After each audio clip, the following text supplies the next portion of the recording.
My name's Wasim, Ahmed, and this is a talk on the challenges of using social media data in research, specifically Twitter data. So I'm a third-year PhD student in the Health Informatics Research Group at the Information School, University of Sheffield, and my PhD examines infectious disease outbreaks on Twitter. So I've got two case studies, one looking at swine flu and analysing it using in vivo, and another one on Ebola. I'm analysing those individually and then comparing them. And I had to go through the formal ethics approval procedure, and so I'll be talking a bit about that. I've worked on a number of industry and academic social media projects as well, and we have a forthcoming book chapter looking at the ethics of researching Twitter. So social media data involves the analysis of user-generated content on a number of different platforms such as Twitter, Facebook, Instagram, and LinkedIn. Twitter is probably the most researched platform because it has quite an open API application programming interface, so people can go on. And there's a number of tools as well for social scientists to be able to pull in Twitter data without needing any programming skills or knowledge. So that tends to attract the most research. There's a number of different types of analysis you can perform on social media data, and they'll have their own ethical implications. So you can look at activity patterns over time, like time series analysis, where tweets might be anonymized, so you're just looking at different peaks. You might analyze the content of posts, so do a content analysis or a thematic analysis on Facebook posts or tweets. You might identify key users, so that might have ethical implications if you're identifying people by name. You might map key users and key actors over time as well, and see when Twitter users were influential and how that changed over time.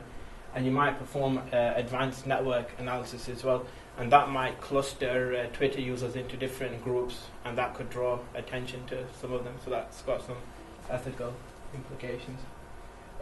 So social media and social networking is quite a large source of data, and there's more households on the internet, and there's quite a large number of users tweeting every day as well. So there's quite a lot of tweets you can pull in on a daily or weekly basis.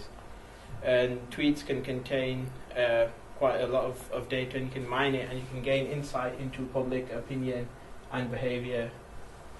And as I mentioned before, Twitter is known to attract the most research in comparison to other social media platforms. So Facebook is a bit more of a private platform. You can't actually get access to the data, and they're a bit strict with the API. So in terms of the ethical issues I face, so my PhD topic uses Twitter data as a primary source of data. There's no interviews or surveys. And you could say that's non-traditional data for a social science PhD, where people might interview each other or have like a survey. But because I'm dealing with quite a lot of tweets from a number of different users, it wasn't possible for me to get informed consent from all of them. Some of my data sets were in the region of 200,000 tweets, and it'd be quite difficult to contact all of the users individually and get ethics approval from them. When I first started the PhD, the first question I asked the ethics officer was, do I need ethics approval? Because the tweets that I'm analysing, they're publicly available. You can log on to Twitter, you can access them, and so forth. The reply was, ethics approval is required, because when the data is analysed, things might emerge from the data that may draw attention to groups, individuals, and it might highlight certain trends. And this is possibly beyond what people would normally expect from engaging on these platforms. Some might argue that social media data is in the public, and users know that they're sharing posts when they tweet. They are aware of the public nature of the medium. The counter-argument is that not all users are aware that their posts are being used for research purposes. And I think researchers also found the public views on this is quite low. People don't know their posts are being used for research purposes. and especially platforms like Twitter. There might be a lot of children tweeting. The largest demographic on Twitter is 18 to 22-year-olds, and I think a lot of 16-year-olds are quite active as well on Twitter. One application that drew a lot of negative criticism from Twitter users was the Samaritans Radar Up, and that was monitoring people's tweets, and if it using an algorithm, if it identified keywords or phrases which indicated distress, it'd tweet your friend and tell them, one of your colleagues might be suicidal. And they developed this in conjunction with the university as well. And when the news of this application was announced, people were quite upset. They thought Samaritans were invading like a private space. They didn't want them to be monitoring their tweets, so people were quite upset and angry. And in the timeline of events, Samaritans really did try to hold their ground and say there's more benefits than negatives in this particular application. They mentioned the number of subscribers they had at the time, the number of Twitter mentions, the fact that they were trending. They reassured and assured users that listened to feedback. They apologized for any distress caused to the public. But eventually the pressure was so strong that to suspend the application, apologized, and then they offered counseling as well for anyone affected by the news of the application. So this is a case of Samaritans not understanding the platform of Twitter, not understanding what users thought, that the platform was like a private space for sharing things. They didn't want their tweets to be analyzed. So in my own ethics application, I had to note the potential participants. So was it either general public, organizations, public figures, or was it specific geographical locations, or all? And for my study, the participants are those who use specific keywords or hashtags. So if somebody tweets swine flu or Ebola or a hashtag or a keyword variation, it'll pull in to my computer and there'll be the data set. So there were issues of data confidentiality and data storage as well. So I had to note in the ethics application that I'll keep the data on secure laptops. So the ethics application, so I couldn't get informed consent to use the tweets for the entire data set.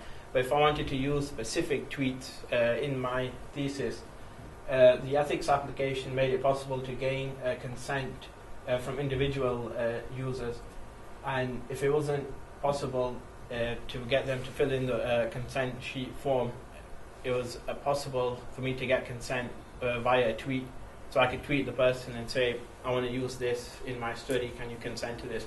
And that was allowable from the ethics application. That was quite useful because if you want them to fill in a form, they might not click onto it.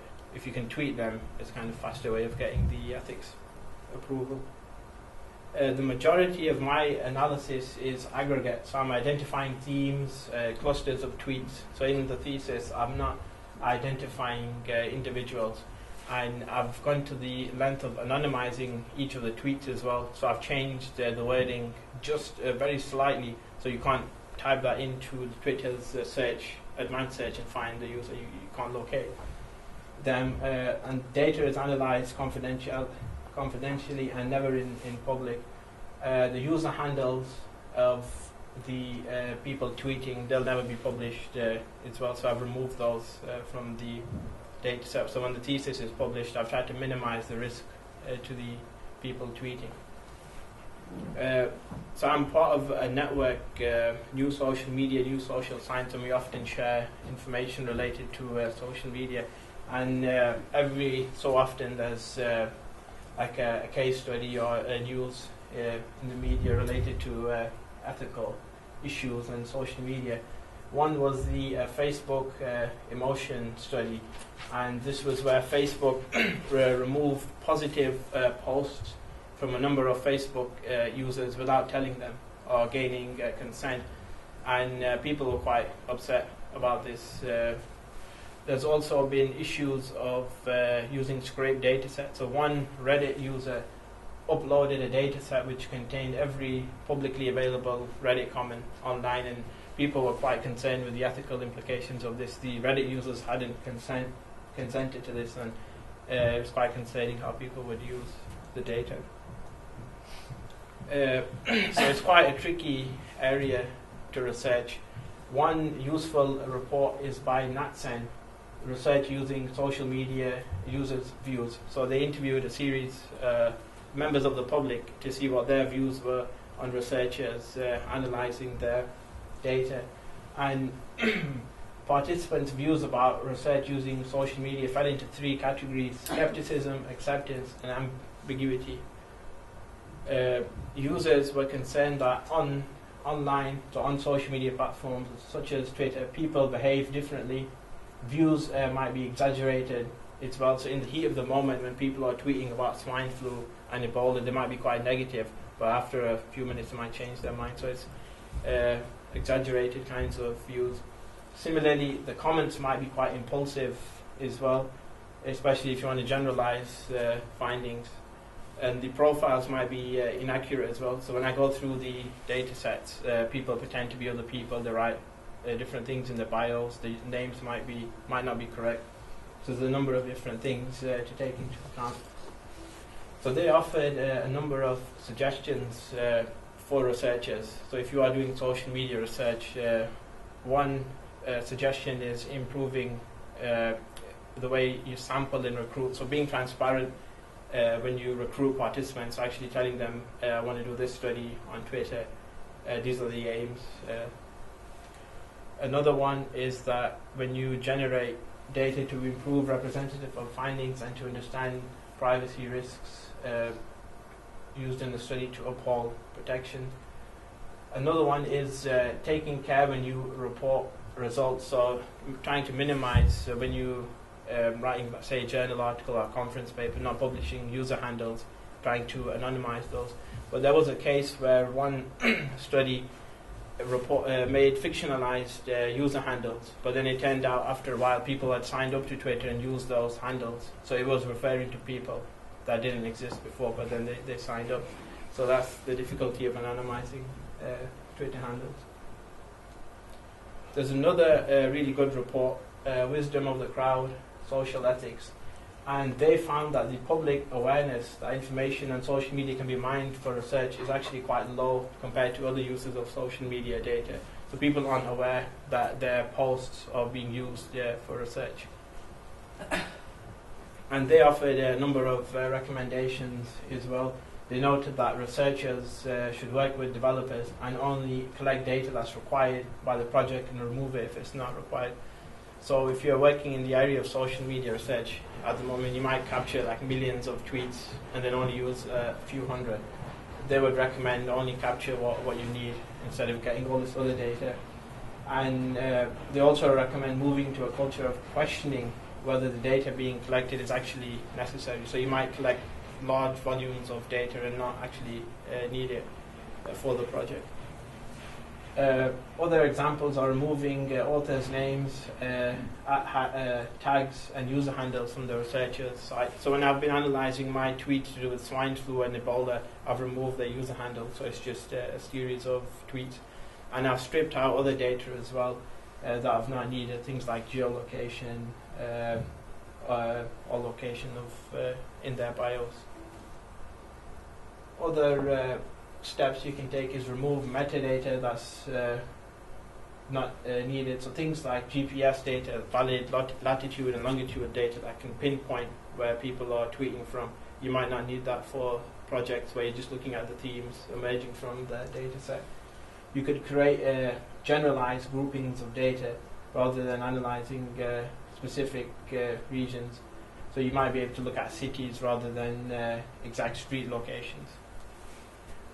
There's also issues with the Data Protection Act, but the Data Protection Act does contain exceptions for personal data used in research.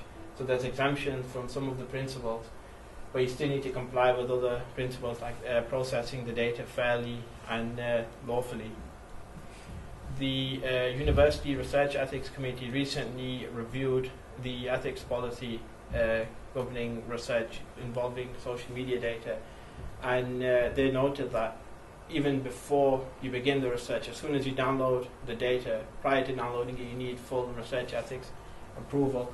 So in all cases where social media data is being used for research purposes, ethical approval must be gained prior to collecting and analyzing the data.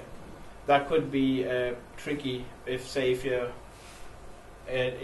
doing like experimental research, you want to get some tweets, download them, see if there is a study, and then carry on to do it. It might be a little bit restrictive if you have to get ethics approval before doing that at all.